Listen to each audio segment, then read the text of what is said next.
As Rep. Jim Jordan continues his bid to become House Speaker. Some House Republicans were uneasy about prospect of an election denier occupying the most powerful legislative seat in U.S. government heading into a presidential election year.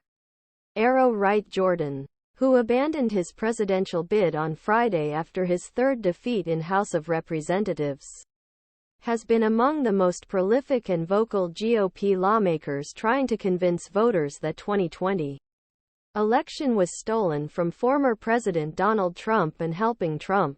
In an effort to overturn the election, Jordan, along with several of his colleagues in House Republican Conference, refused to comply with a subpoena for testimony from House Select Committee investigating attack on U.S. Capitol on January 6, 2021. Throughout the investigation, the committee uncovered evidence that Jordan had substantive communications with Trump and others regarding activities related to January 6. Jordan's role in Jan. 6 and his election denialism was neither an organizing factor nor a central factor for the nearly 24 Republicans who voted against his presidential bid, but some Republican lawmakers, even some who supported Jordan's bid, expressed concerns about his continued refusal to acknowledge Joe Biden's 2020 election victory when asked by colleagues this week.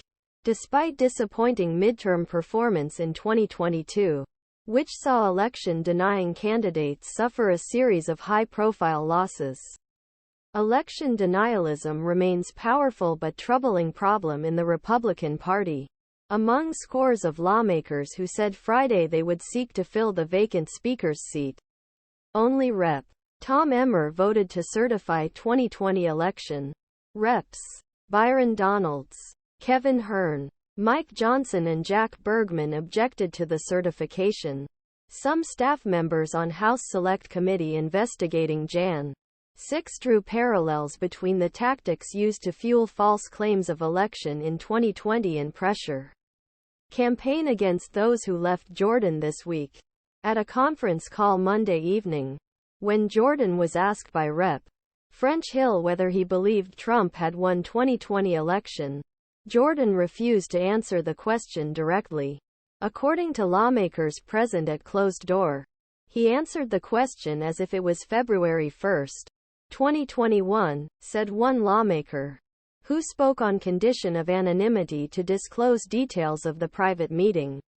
The lawmaker added that Jordan's inability to answer a simple question succinctly was disappointing for many members. At a last-minute news conference Friday morning, where he vowed to press ahead with his fledgling presidential bid, Jordan again did not say definitively whether he thought the 2020 election was over. "I think there are all sorts of problems with the 2020 election. I've been clear on that," Jordan said without offering any evidence. Nearly 90 different judges have ruled against Trump and his allies in their efforts to challenge or overturn the 2020 presidential election, according to a Washington Post.